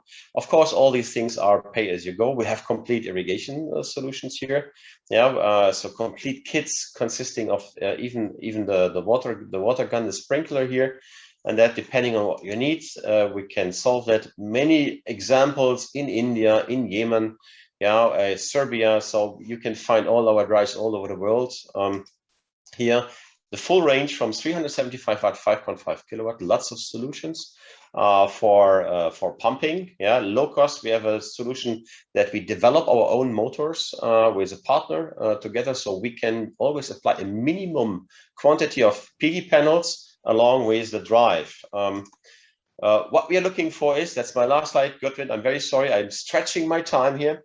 Yeah, but I'm really running high speed, so that we are looking here definitely to get in touch here with the installers of PV solar equipment, of pumps, yeah, including the companies that are making the holes here, and of course, wholesale retail business for the agricultural sector and PV solar business.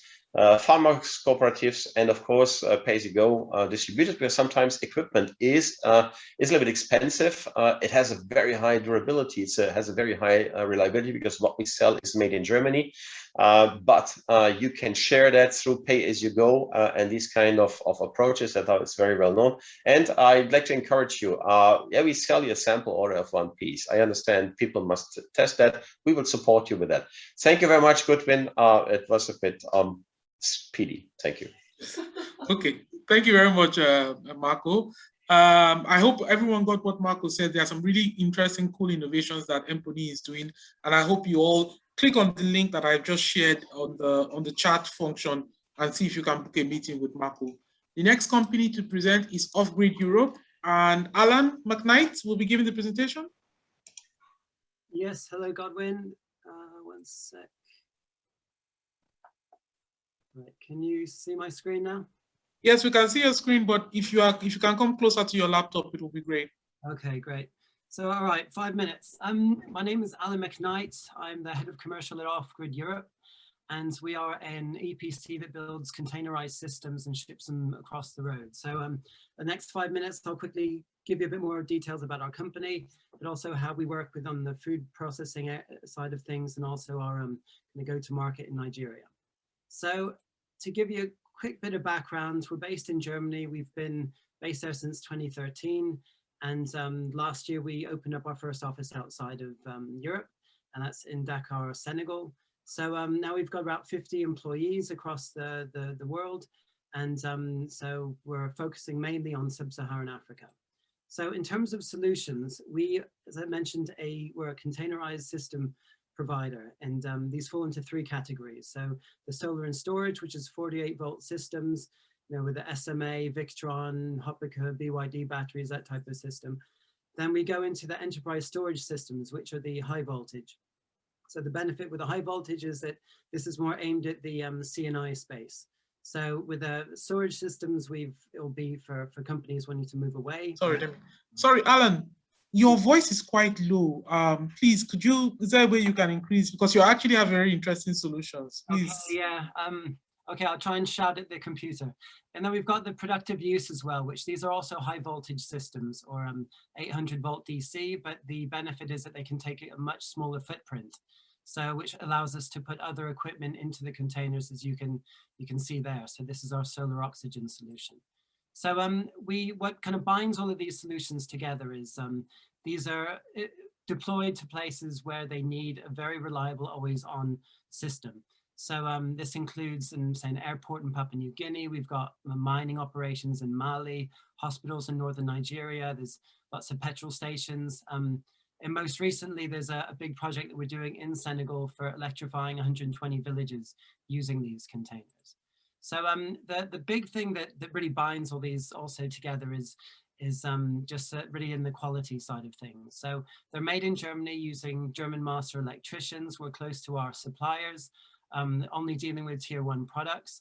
And so part of the big benefit of producing in Germany and in doing all the testing is that it makes for kind of much faster production, but also the installation on site, there's no surprises that come up. So anything which wasn't working before is picked up during our production of the containers in Germany.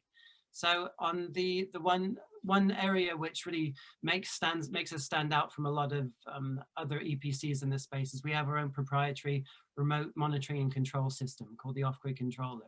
So this allows us to see everything which is happening in the system, not just the inverters and the batteries, but also other aspects of what's happening in all parts of the system, which then allows us, this gets uploaded onto the cloud, and so we have real-time visibility of everything that's happening. But even outside of these containers, we really focus on constantly improving on what we're doing. So in terms of this technology— Hi, Alan, you have 1 more minute. I've got, okay, all right. So, and so what we're really looking for is kind of, we work together with partners to kind of get the global reach. So we're focusing on the containers, and we have partners then who are able to install these and do the civil engineering or the easier kind of PV work we do. So in terms of what we do on the food processing and farming, on the village level, we've got the productive usage. So being able to have powerful systems, AC based, which are able to power pumps and say milling machines. There's also rural productive use. So we talked about briefly the solar oxygen container, but also cold chain and drying vegetables and stuff. But then on the commercial side with our BESS systems, a lot of these companies, say on the manufacturing side, relying on diesel gensets. So this is a way in which they can get away from that and have a reliable system as well. So what we're really looking in Nigeria is to form other partnerships with companies who are in this space and would like to have a true expert on the off-grid side to partner together with. So we're also looking for new projects. So for grid diesel gen set replacement, or if there's even productive use environments where there's certain maybe going after grant funding to get a solution to solve perhaps fish storage or things like that. So we're open to all of these ideas, and I think that's me out for time.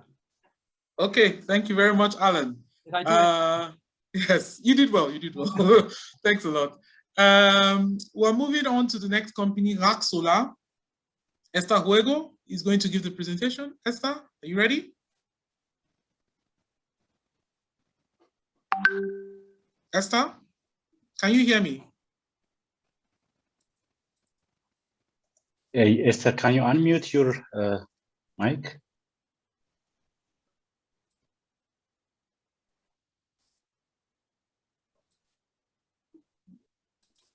I can hear you now. Sorry. Okay.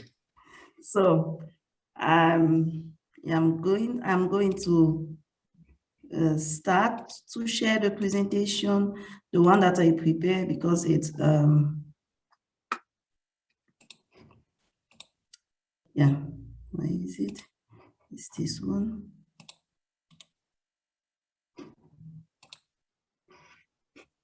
So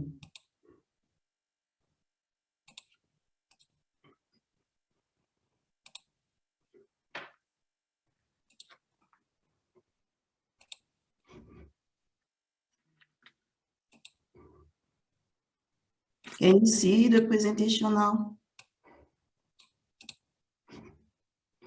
Yes, we can, Esther. You can. Okay, so sorry. So I will start and I will try to present the thing in just 5 minutes.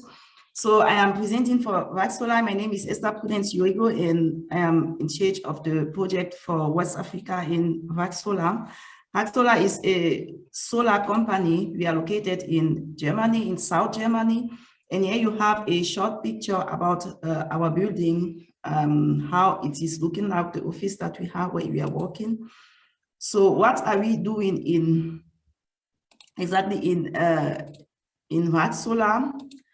So we are specialized, Watt Solar, we are specialized in engineering, in procuring, delivering, installing, and maintaining turnkey and tailor-made photovoltaic system worldwide. Watt Solar is a premium supplier for open area photovoltaic power plant, building, integrating photovoltaic carports, battery storage system, EC mini grid, solar pumping system, solar street light, charging station, and charging concept for electric vehicles, as well as consulting services for renewable energy project. So if you have some kind of project that you want to develop, you can help you for the design of the project. You can also help you with the installation of your project, and you can also help you with all the technical advice and support that you will need to realize your project. We have some kind of mission or goal, because our goal is to help to fight against climate change and to develop as much as possible zero emission energy system. We also have some kind of regarding our qualification. I will just show you here this kind of what we already achieved here and the different qualification or certificate that Watt Solar obtained. We have some kind of membership. We are membership by these three kind of company doing in the area of renewable energy. We also have some partnership with some enterprises which are producing PV module. For example, this from Eka Solar. We have a kind of partnership with them so that we have an authorization to sell the module. But we also have some other kind of, we are not only using the one for Eka Solar when you are making project, we also have several company or partner with them we are working. This is only one example. Concerning the other certification, you can see here, the one that I put, because yeah, in 5 minutes, so that you can have a short view of the different certification that we have. And here is about the solar component that we are able to provide. So when you are developing the project, we can help you to provide all what you need for your component, which means the solar module, the support that you need for your structure. If you have something on the floor or on the... Esther, you have 1 more minute.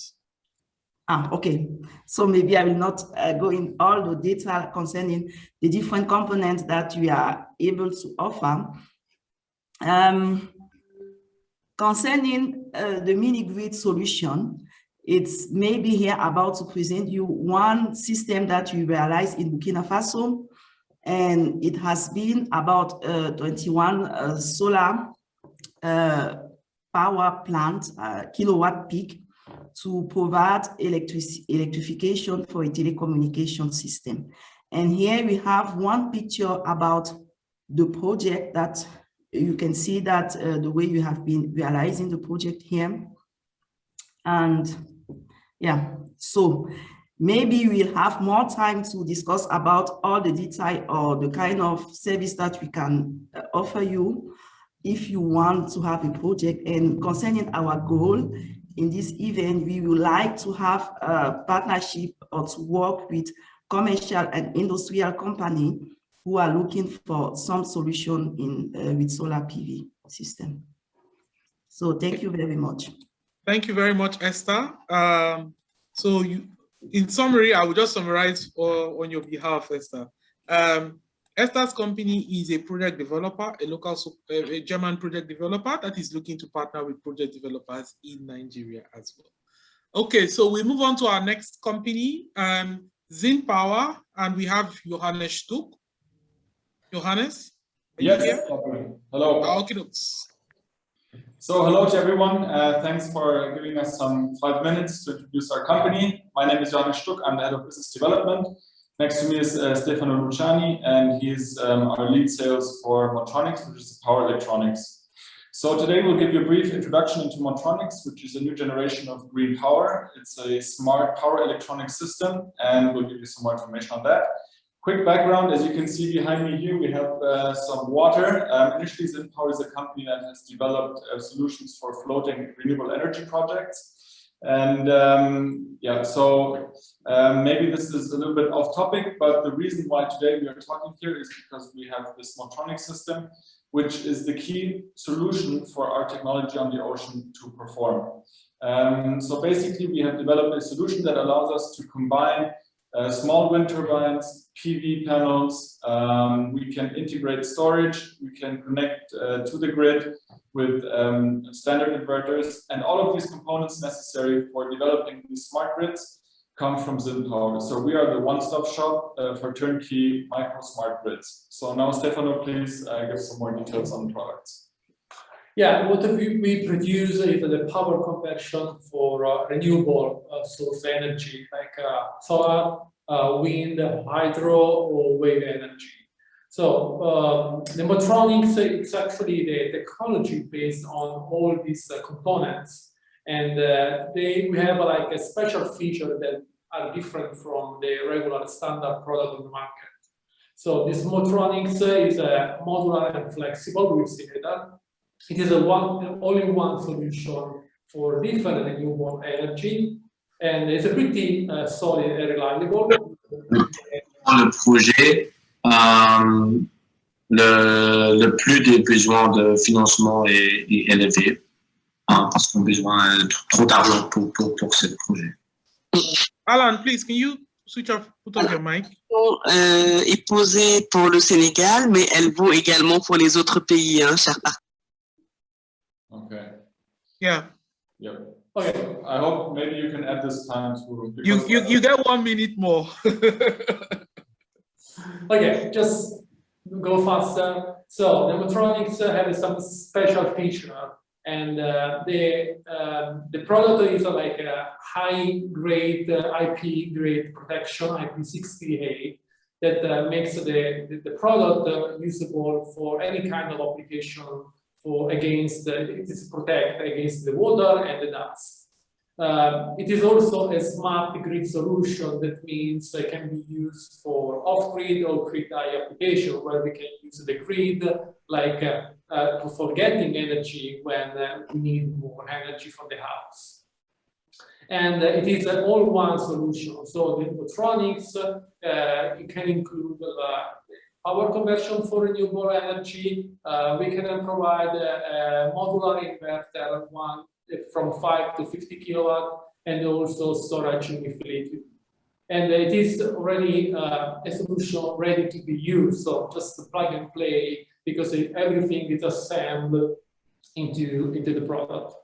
And of course, we can provide like a full monitoring system in case it will be installed like in a rural application far away.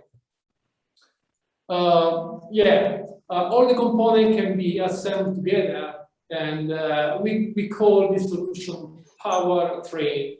The power train can be assembled with different components, from the source for renewable energy to the inverter up to the storage. And it is also modular, so we can just add components to make the power train doable for any kind of solution and application. Like, for example, we can have a solar charge controller, 20 kilowatt, and then we can add like a 5 kilowatt inverter just into the same power train, or we can extend the power of the inverter up to 50 kilowatt, or we can also add the storage utility. Of course, the powertrain can be also split or grouped based on the project needs. So we can have the charge controller maybe close to the solar panel, and we can have the inverter close to the connection point or to the house. And also we can use the same inverter also for two different renewable energy, like solar or wind turbine.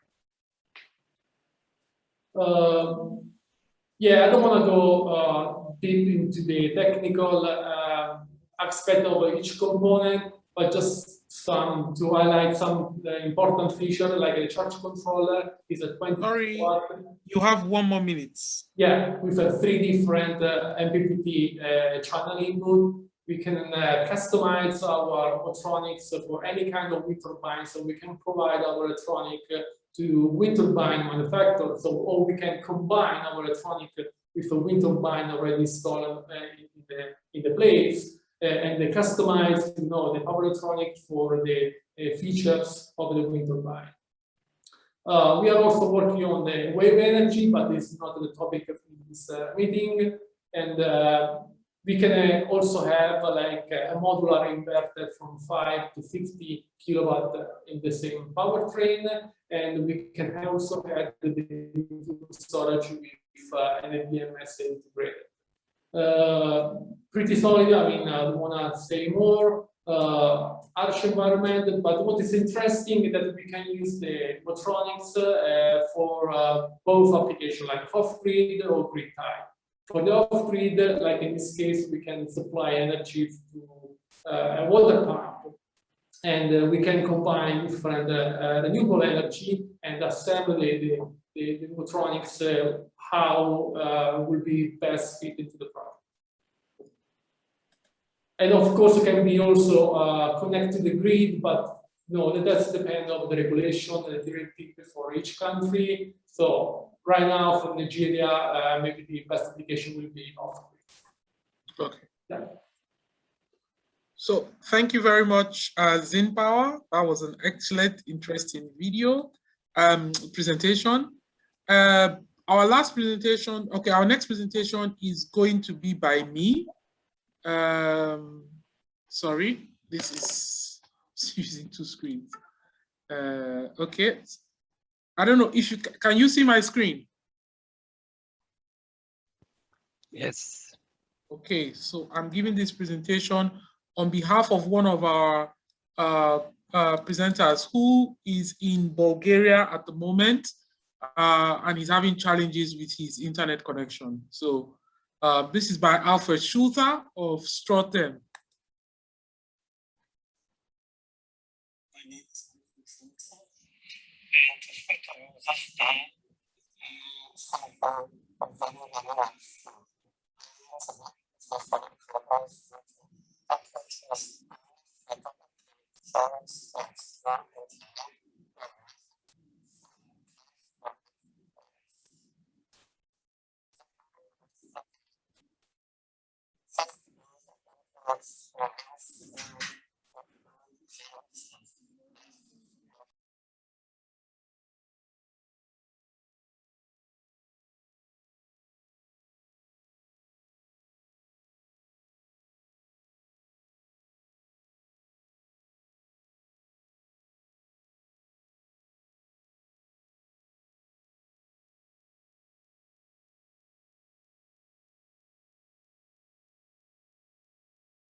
I'm getting a lot of feedback that the audio quality is a bit poor. So I would ask Alfred, if he's still on the call, if he can join to make the presentation. Alfred, can you still make the presentation?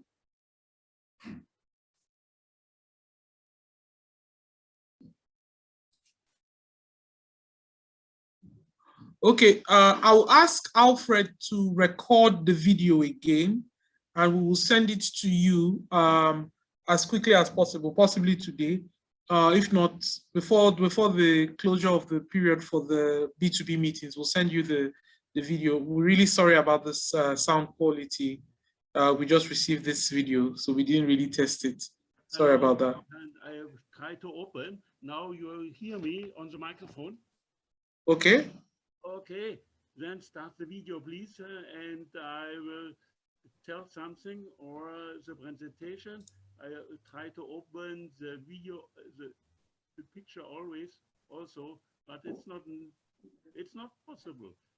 Yeah. I don't know why. Okay. Let me, on the other hand, try and share your presentation, yes. And then I can just move to the next slide, okay. Right? Yes. Let me see. I think you shared it with me. Excuse me, okay. Because I'm not at home. I'm on the outside of the office, and it's not good for me for this presentation. Also, jetzt now go here now. Yeah. Even your voice right now is still very low. Alfred, is it possible that you can record another video and send it to me, and I can share it with the participants today? Hello? Hello? Alfred, can you hear me?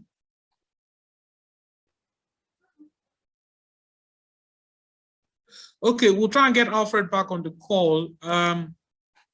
Before Alfred comes back, can Simon Vitti, can you give your presentation? Yes, thank you, Godwin. I'll take over from here. Hang on a sec. You can see my screen now? Yes, Godwin? we can see your screen. Yeah, okay, cool, thanks.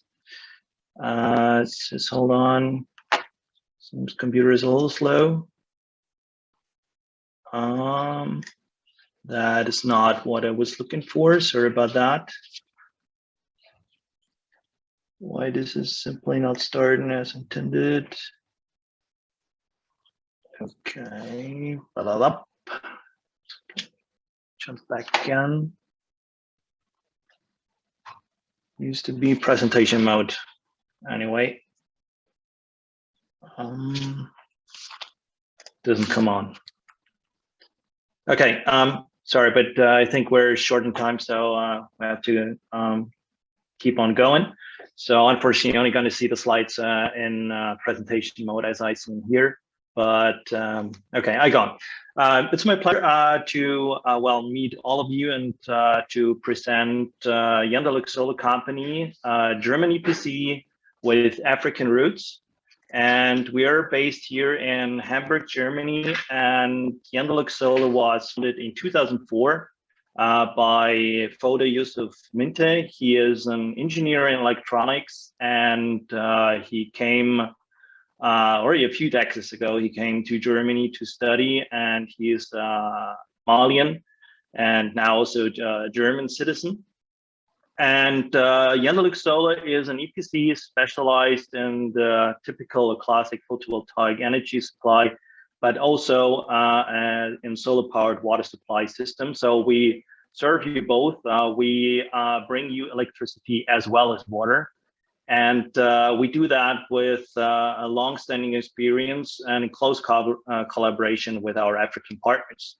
So, and with my boss, Bodhi, coming from Western Africa, we have there most of our installations and projects going on, but we're not focused on West Africa. So it's we recently tried to spread out to Sudan, and we're also trying to go further south on the African continent, and we'd be really interested and happy to start off business with you in Nigeria. And what can you get from us as an EPC, German EPC with African roots? So what stands out with us? That is, we provide you German African engineering. So we do the engineering here, but also in Africa, and we combine the best of both sides in order to make your installations fit into your needs and circumstances. And we do so by using high quality components. We ship in, we do our own logistics. We ship them in from Europe, from Asia, from North America. And we base our EPC services on the excellent know-how we draw from our long-standing experiences, as well as we can adapt to the local circumstances and procedures. So we know how to turn out the project. We know how to exchange with our local partners, and as well as how to do all the installation work, how to get along with all these administrative boundaries, etc. And as already mentioned, we're really backed here with our reliable and active network of local representations and partners in Mali and African countries. And our customers are, well, we serve a wide range of customers. So foremost, private enterprises, and many of them are active in the agricultural sector, but we also serve the public institutions. So we serve hospitals, we serve universities, and we also go on the international level. We work a lot with the NGOs. We also provide private residences, and we also do not only installing, but we also do a lot of wholesale trading. And this is where we do captive power. So this is the mini grid supply. This is one of our main focus, but we also can go large scale and go for the solar parks. Sorry, Simon, are you changing your slides on your end? Sure. Yeah, sorry. Okay, I'm keep on going. And so we also do off-grid power, as well as the already mentioned solar powered water pumping and heating. So it's not only cold water you get from us, but also warm water, whatever you please. And beyond, we also do street lighting. And once the installation is done, we don't leave you with it, but we stick with you, we stay, and we provide maintenance and training of your personnel, so that you have a really good experience with what we provided to you. And I leave the numbers for your information, and so you get a better picture of us. And this is the African network with our contacts, and so that you can exchange with the representatives there. But of course, it's always best to address this first, because we are headquartered here in Hamburg, Germany, and can facilitate and give you advice. And I would like to close with some of our images of our project. So this is just to get an idea of what our machinery, what kind of machinery we're using. So these pile drivers, but also drilling machines in order to get or to tap the water we want to supply with. And then you can, just recently we commissioned a really, or for our scale, a large project near the outside of Bamako. This is 1 megawatt PV off-grid installation that is to supply chicken slaughterhouse, including large storage facilities. So this is completely off-grid. And below you see other village electrification projects we did in Western African countries. And on the upper right, you see a solar park that was built in Spain. And I think I'm pretty much through with my presentation, and I'm really looking forward to exchange with you on our possible or fruitful opportunities in Nigeria. Thank you very much for attention. Thank you very much, Simon. Unfortunately, throughout your presentations, your slides were not changing. That's what I would try to let you know. Okay, thank you. Sorry about that. I will share the slides with everyone who attended today. So that's cool. Thank you. I'll try and reach Alfred again. Alfred Schulzer, can you hear me, sir? Yeah, I hear you, and I think you see me also. If not, I can do nothing more. Moment, please mention freigeben. No, I have no pictures, nothing more. Yeah, I think one problem is that you are far away from the laptop, so we can't really hear your voice. It's very low. I'm not so far away, but I'm directly before, but the connection isn't good. And for this, I think we have to stop, and you give me a list and I send the presentation to these companies. Okay. I think before we make anything wrong, Okay. to waste Okay. time. I completely agree. I completely agree. Thank you very much, Alfred. Alfred actually recorded a video as a backup for this, and the video actually was playing very well on my laptop, but on Zoom there was so much interference, so the video wasn't very clear for other people that were listening. So what I will do is that I will share the video that Alfred made with everyone who is on this call today, so you can listen to Alfred's presentation to see if you would be willing to have a meeting with him. Hi, Rima, please, can you put off your microphone? Rima? Egal, eigentlich einfach ausgeschaltet, alles durchgecheckt. Operator, please, can you switch off Rima's microphone? Thank you. Okay. So thank you everyone for attending today's session. Like I said, I will share Alfred's video with you and today so if you would like to meet with Alfred, you can watch the video and determine if you want to meet with Alfred today. The link for the meetings I have shared in this slide, and some of you have already gone to request for meetings. Thank you very much. I will share the link once again before just now, if you permit me. Yes, let me say to everyone. I have shared once again the link for requesting for B2B meetings with each of the companies who have made presentations today. Like I said earlier, the B2B meetings will take place on the week of 4th to 8th of October. So if you would like to meet with any of these German companies that have made a presentation today, you can make a request and then we will forward your request to the company and then the meeting will be booked for you during that week. Thank you very much. Now we go into question and answer. I see that there has been so much engagement throughout the presentations today, and a lot of questions have been answered. But if there are any other questions that you would want to ask, this would be a good time to ask them using the Q&A function. If not, we close the session for today. Okay, thank you very much. Goodbye. Thank you very much, Alfred. Okay, seeing that there is no question coming in, so I think it's a good time to close. We're already 12 minutes over time.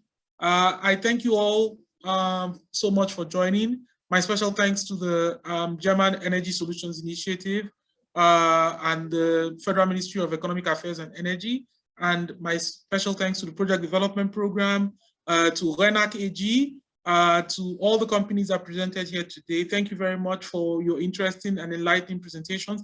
And my very special thanks to everyone who made our time today to attend today's session. You guys are the reason we do this, and you have always been very responsive to all our requests. So thank you very much for attending today's session. We have a lot more planned before the end of the year. I will look forward to having you at all our sessions. I know data is not cheap in Nigeria, so thank you all for joining. I'm very grateful. Yes, so I look forward to seeing you at the next conference and the next webinar, and I thank you very much for your participation. Thank you very much, Christoph. Thank you very much to all the German companies. Thanks a lot, Godwin. And my very special thanks to Dr. Bola Asiru and Dr. Mohammed Salihu Kabir. Kabir Salihu, I forgot about this. I'm so sorry about that. Thank you very much for giving your presentation, sir. I'm very grateful. Thank you. No problem. Yeah. Thank you very much, sir. Very grateful. All right. With that, I can say, moderator, you can end the session. Thank you. Thank you. Bye. Bye.